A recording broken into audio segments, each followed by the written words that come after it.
Welcome back, everyone. It's the Bourbon Judge. Hey, we're back at it with an Express Court. Today's Express Court, we're actually going to dive into something that's never been on the channel before, which I'm really excited about. So this is Templeton Rye, and this is the Templeton Rye aged 10-year single barrel. So before I dive into this one real quick, huge shout out to one of my patrons, Dennis Z. So Dennis, my buddy Dennis Z, sent me this bottle, say, hey Judge, I heard it's a really good bottle. I would love for you to get it on the channel. So thank you, Dennis. I really appreciate you, my man. You're a good dude. All right, folks. So what do we know about Templeton Rye? So a couple of things. Templeton Distillery, based out in Templeton, Iowa. They only produce rye. So when you think of Templeton Distillery, they only produce rye. So no bourbons at all. They have a 4-year rye, a 6-year rye, a barrel strength rye, and then they have this bad boy here, which is a aged 10-year single barrel rye, and they cap it right at 104 proof. So the story for them essentially kind of goes, in 2018, they really expanded their distillery. Very small before, but they expanded their distillery because their goal was to transition from, sourcing a lot of their whiskey at that point in time from MGP, and really with the goal of producing their own whiskey. So as we know, when you're producing your own whiskey, it takes time to not only to produce it, but more time, obviously, to age it, to make sure it's really good quality whiskey. So they're still kind of like in that phase of transitioning to, let's call it, their own juice 100%. But for a lot of this older whiskey that they have, like this 10-year, of course, it's aged 10 years, it's coming from MGP. So from a price standpoint, about $85 bottles as a whole. And from an availability standpoint, I've seen the 4-year and the 6-year myself on shelves locally around me. I've never seen this 10-year single barrel at 104 proof. I've never seen this one myself. So luckily Dennis was kind enough to find it and to share it with me for the channel as well. So kind of hard to probably find this one because I've never seen this one even when I've been out traveling. The 4-year, the 6-year, sure, I've seen that, in many different places, various different states. All right. Let's see how this bad boy is. Let's dive into this one real quick. All right, so 104 proof, single barrel rye, aged 10 years. Nice nose. With this nose is quite interesting, actually. It's not a ton of like licorice, black pepper.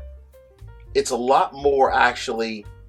Not black pepper, I'm sorry. Licorice, with pepper notes. It's more floral, a little bit of honey, and a smidge of pepper. So a lot more floral, a smidge of honey, a little bit of citrus, and a little bit of pepper as well. Very nice. A little bit different though. All right. $85 bottle. Aged 10 years, right? A 10-year single barrel rye whiskey. I have some good friends out in Iowa. Now again, this is still sourced MGP juice, but the distillery itself out in Iowa. I have some good friends out there. Let's see how Iowa's doing for whiskey as a whole. All right, here we go, everyone. Cheers.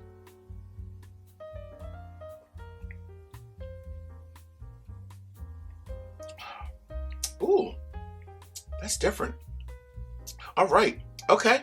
All right. Let me get a little bit more.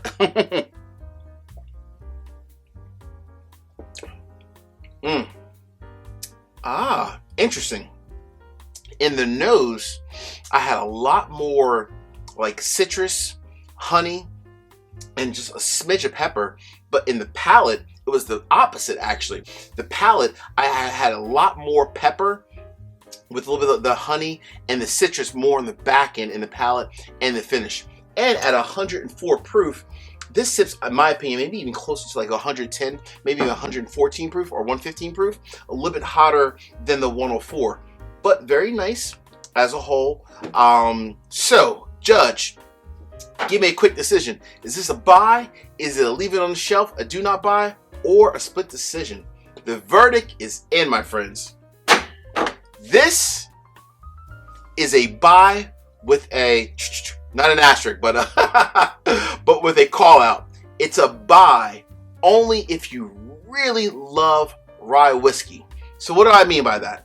What I mean is that this was a lot more peppery in the palate than it was in the nose. The nose wasn't, it was more, a lot more honey and citrus, but in the palate, this was extremely peppery. The floral notes do come through as well. So it's a buy only if you love, and I mean love, rye whiskeys. Then you will love this because it's very much a traditional rye.